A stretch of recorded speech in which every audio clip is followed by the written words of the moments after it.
Oke, balik lagi di channel Tujak Pajak sama Reza. Kali ini gue akan bahas tentang contoh dari akuntansi untuk debt investment. Ya, kita lihat di sini. Pada 1 Januari 2019, PT Siap membeli obligasi. Nilai par dari obligasi tersebut adalah 100.000 US dollar dengan bunga 8% seharga 96,044. Obligasi jatuh tempo 1 Januari 2024 dan yieldnya adalah 9%. Nah, 96,044 ini ternyata adalah present value dari ini ya, dari obligasinya ini ya. Jika di present value kan dengan bunga 9%, ini 1 Juli dan 1 Januari berarti 4,5% ya, 4,5%. Kemudian pokoknya 100.000 dan bunganya adalah 8%, maka dia dapatnya 96,044. Bunganya 4%, bunga ini ya, pembayaran bunganya. Nah, lalu jurnalnya gimana? Tentu yang pertama adalah di tanggal penerbitan 1 Januari 2019, berarti debt investment pada cash dicatat pada percent value-nya. Nah, kemudian pada saat pembayaran bunga pertama, ya ini ya, yang ini berarti di 1 Juli 2019 ada cash yang diterima adalah 4.000 ya. Kemudian interest revenue-nya adalah 4.322, selisihnya adalah debt investment, diamortisasi dia. Ya. 322. Kemudian jurnal penyesuaian di akhir periode karena ini 1 Januari 2020, berarti di 31 Desember harus di jurnal dulu, jurnal penyesuaian. Maka ada interest receivable di debit 4.000, kemudian ada investmentnya 336, amortisasinya, dan ada interest revenue 4.336. Sedangkan untuk pada saat di bulan Januari pada saat pembayaran bunga, maka tinggal cash pada interest receivable 4.000. Nah, bagaimana pencatatan ini di dalam laporan keuangan? Pencatatannya adalah di 2019 ya.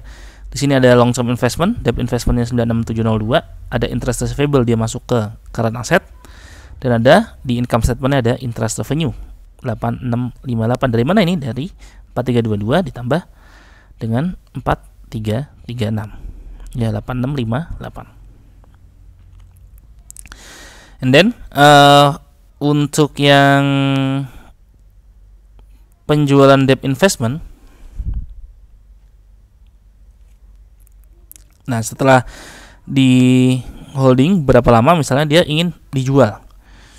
Nah, meskipun tujuan awalnya adalah held for collection, tapi ada kemungkinan sebelum jatuh tempo itu dijual. Ya, siapa yang tahu kalau misalnya dia ingin dijual misalnya. Meskipun tujuan awalnya sebenarnya held for collection.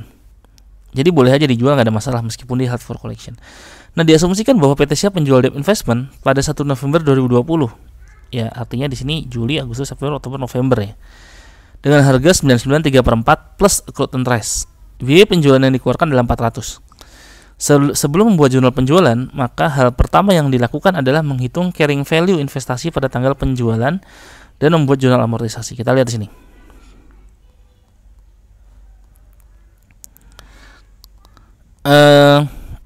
Pertama adalah jurnal amortisasi dulu dan penerimaan bunga per 1 November 2020. Caranya gimana? Caranya gampang. Jadi ini cashnya yang diterima kan harusnya kan di berarti kan di sini ya, di antaranya ini ya. Harusnya kan 4.000 ya di 1 Januari ya. Nah, karena ini baru Juli, Agustus, September, Oktober, November. Di Agustus.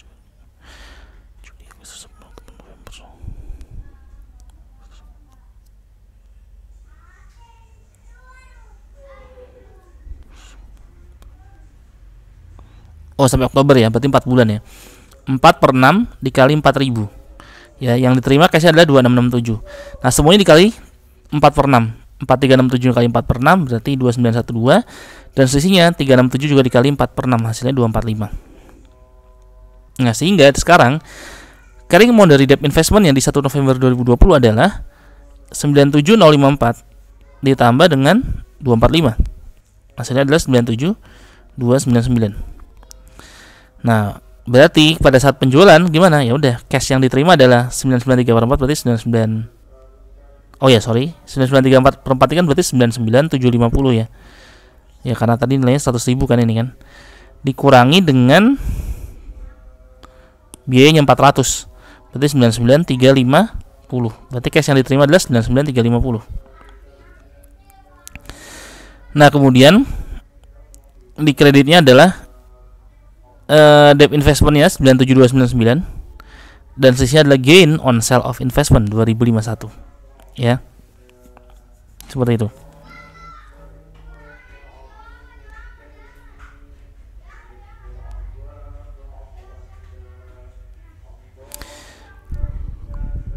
Nah, ini jika ada biaya yang dikeluarkan untuk menjual debt investment, maka biaya tersebut akan dinetkan dengan cash yang diterima dan akan mengurangi gain atau menambah loss yang terjadi. Jadi mungkin yang tadi saya sebutin itu sebenarnya yang dimaksud tuh adalah ini ya. Jadi kalau ada biaya pada saat penjualan ya, sorry. Tadi mungkin ada kesalahan. Nanti mungkin akan kita perbaiki ya untuk di slide berikutnya. Nah, berarti gitu ya. Nah, ini sebenarnya keuntungannya 2451 ya. Tapi karena ada biaya penjualan 400, jadinya tinggal 2051 keuntungannya. Gitu, guys. And then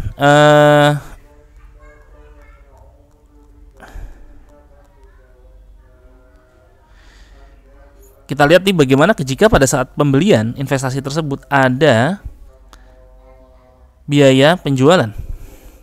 Biaya transaksi pembelian. Ya. Nah,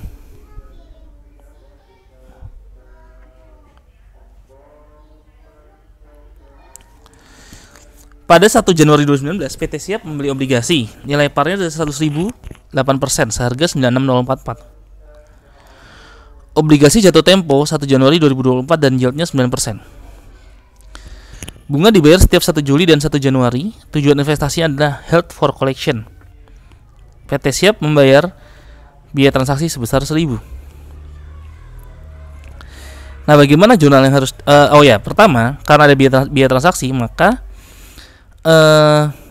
di sini kan kita udah tahu ya, present value bond yang lama adalah 96044. Nah, karena ada biaya transaksi, maka present value baru itu jadi 97044 dan harus kita cari efektif interest rate yang baru. Caranya gimana? Itu sesuai yang pernah gue jelasin di video tentang debt, tentang long term liabilities. Nah, singkat cerita kita tahu di sini bahwa efektif rate yang baru adalah 4,37%. Nah, sehingga kita buatlah tabel amortisasi dengan bunga 4,37% tersebut. Ya.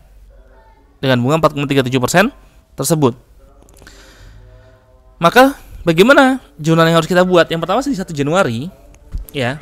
Untuk kita buat jurnal, debt investment di debit, cash-nya di kredit 96044 dan debt investment cash pada cash 1.000. Ya, ini sebagai biaya transaksinya tadi.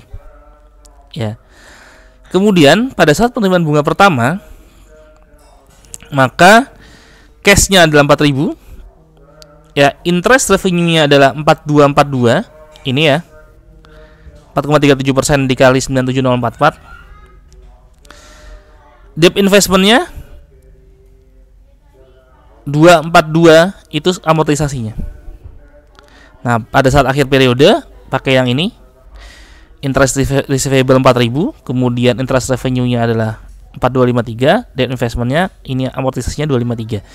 Nah, pada penerimaan bunga cash pada interest receivable 4.000. Intinya sih bedanya cuman di sini ya ada perhitungan efektif interest rate baru kalau dia ada biaya transaksi pembelian.